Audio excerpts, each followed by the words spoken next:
This is my project for my material explorations. I decided to work with crochet as it's something that I do very often. It's a craft I'm very comfortable with. It's also interesting that it's never been mechanised like all the other crafts.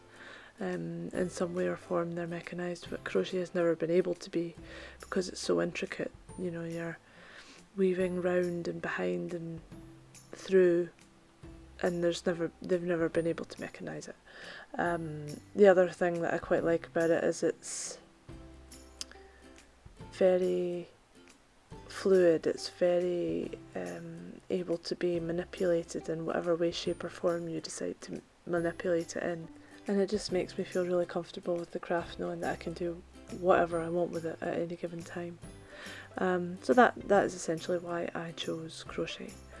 I had been looking into a lot of materials and decided that I would quite like to work with cork, as it's a really sustainable material.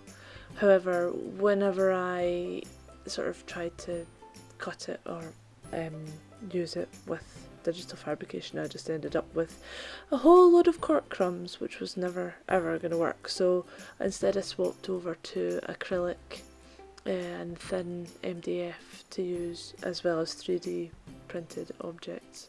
Here's some of my 3D printed renderings and my CAD laser print sketch.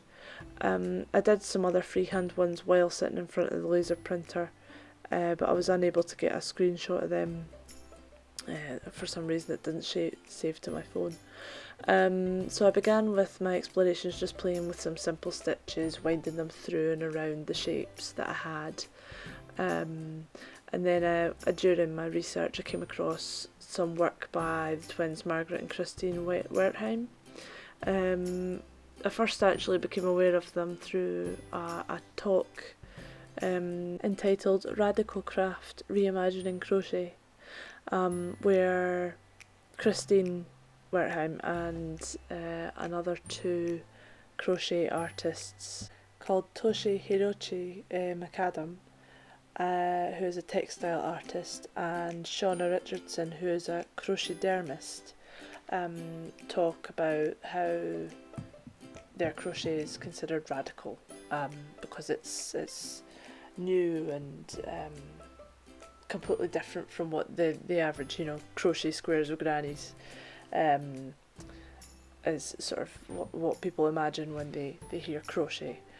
Shauna Richardson, actually, she creates life-sized taxidermy animals just out of crochet. Her work's incredible looking. And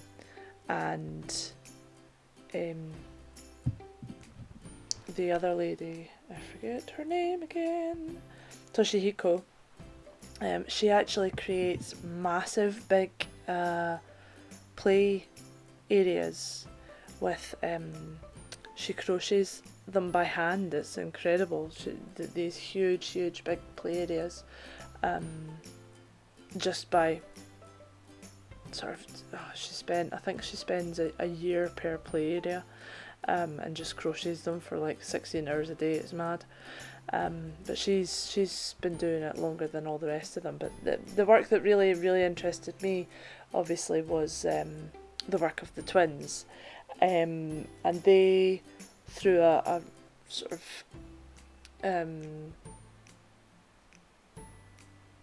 through a response to global warming and such, decided to create a crochet coral reef, using the hyperbolic space sort of design, which is, you can only actually create that actual shape through the use of crochet. It can't be recreated by any other means at all other than through crochet. It's impossible. So they used that and they created an entire coral reef that just grew and grew and grew, and people added to it and they added to it and they went to different places and added more to it, and it's just, their work's really inspiring. Half of their work they've started taking on plastics and sort of soaking them down and creating yarn from the plastic to create this reef. You know, to show how much wastage there is. They've got so much information on their website. Unfortunately, they don't allow you to take pictures from it, so I have included a link to the website, but I couldn't put any of their images up. But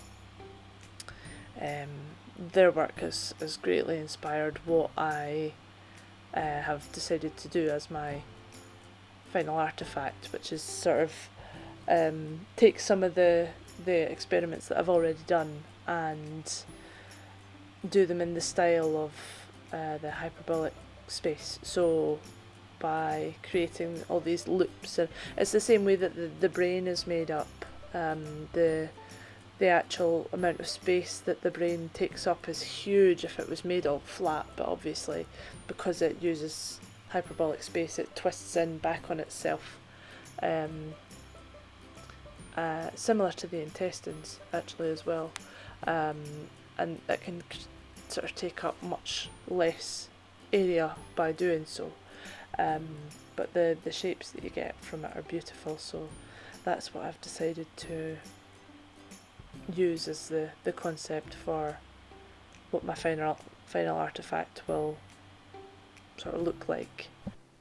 Just to finish up my little presentation, obviously unfortunately can't be there today, so what I have done is put a little video on of me super quickly doing crochet with the super amazing fast forward button, because otherwise you'd be sitting here for hours upon hours upon hours, which is essentially what I've been doing.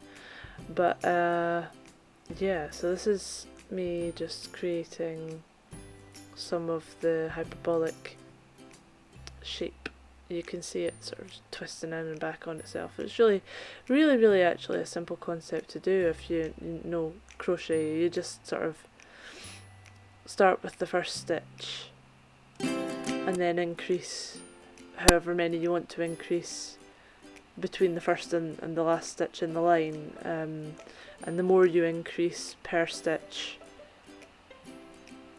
increase meaning like if you had 1 stitch per stitch, that would just be normal, but if you had 2 stitches per stitch or 3 stitches per stitch and you were increasing that many every stitch or every other stitch, it would depend on how tightly the curves would be.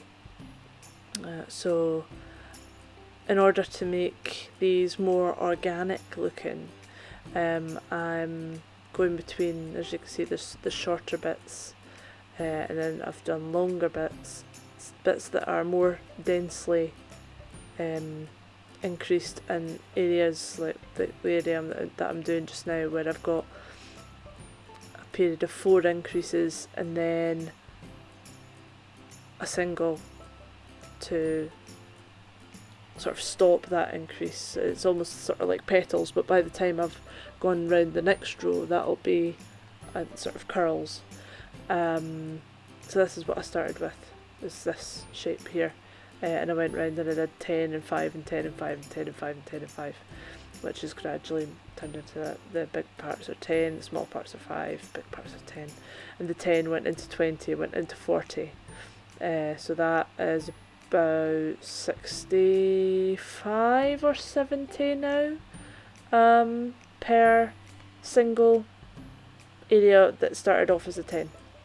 Here's some of the other things that I started off with earlier. The 3D printed thing. This kind of looks like a table actually. I didn't intend it to look like a table, it just does.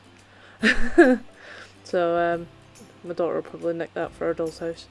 This started off with just a ring. I'm going to change this later on, add some loops to make it more like that, and that's going to be part of my final artefact as well. This, some stars. I started off with just looking for one in my thing, an acrylic star. So I basically crocheted round one, made it, sort of extruded the crochet, did it at the other side and set a smaller one in the middle. But I quite liked how it looks when it's twisted, that sort of twist in the actual material. that's made with the crochet. I really quite liked the shape of it. It's quite nice, like that. So this was just plain random board with different styles, like puff stitch and just some decorative chains, and then single crochet, and then a scalloped edge. This was just a random bit of MDF that I crocheted round because why not? This was one of my other 3D printed things that I turned into a flower with sort of thread, but because it's thread, it's kind of hard to see. There you go, there's it. It's very, very fine. These two are just, again, little bits of MDF. This one I crocheted around the back, the other one I left plain. Again, just random experiments, and this I think I'll use for my final artifact by doing the hyperbolic edges on there as well. This was just a random bit of acrylic shaped like this. I decided to single crochet along both sides and then loop around the curved bits, and then I've kind of, almost like a corset, I've sort of attached the loops at both sides, just essentially faffing about with it and seeing what shapes I could get. And this is a little triangle, little acrylic triangle that I crocheted round and then crocheted round again. It kind of looks like a sugar biscuit. So I think I might use that as well, done in this sort of method for my final. So I'll have those 4 things put together. Something like this, only finished. Thank you for watching, I guess, and if anybody has got any questions, send them to me on a postcard. Bye!